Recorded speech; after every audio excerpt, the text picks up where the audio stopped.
C'était à quelques heures d'une révolution dans l'industrie des bars et de la restauration.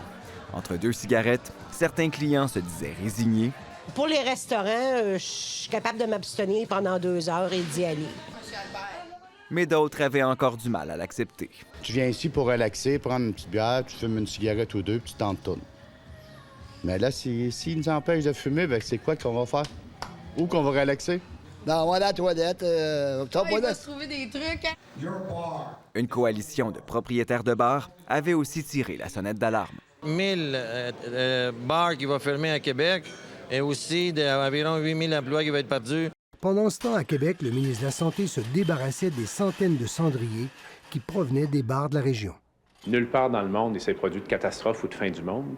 Entre nous, si l'Irlande a pu bannir la cigarette des pubs, ce serait assez surprenant que le Québec puisse pas faire la même chose dans ses bars. La catastrophe appréhendée ne s'est effectivement pas concrétisée, même si l'impact s'est fait sentir dans plusieurs bars. Avec l'interdiction, on a perdu 20 les clients, 20 24 des Québécois fumaient d'ailleurs la cigarette en 2005. Une proportion qui n'avait pas diminué en 2012, malgré la volonté du gouvernement de freiner le tabagisme. C'est une bonne idée pour notre santé, c'est une bonne idée pour l'air ambiant. Et c'est pourquoi la Coalition québécoise sur le contrôle du tabac croit quand même que la loi de Québec est un succès. Les mesures sans fumer, leur but premier, c'est de protéger les non-fumeurs.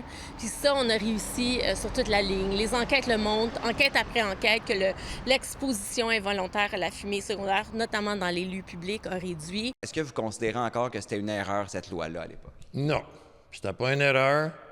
Aujourd'hui, je me sens à l'aise.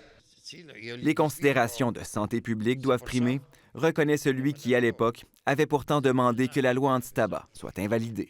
Qu'est-ce que vous demandez au gouvernement concernant la cigarette aujourd'hui? Bannir de production les cigarettes, c'est fini, c'est poison, c'est pas bon pour la santé. Un moyen plutôt brutal de convaincre les 11 % de fumeurs qu'il reste au Québec d'arrêter. Mais comme le dit si bien Peter Sergakis... Un que les fous, ils changent pas d'idée. Ici Mathieu Papillon, Radio-Canada, Montréal.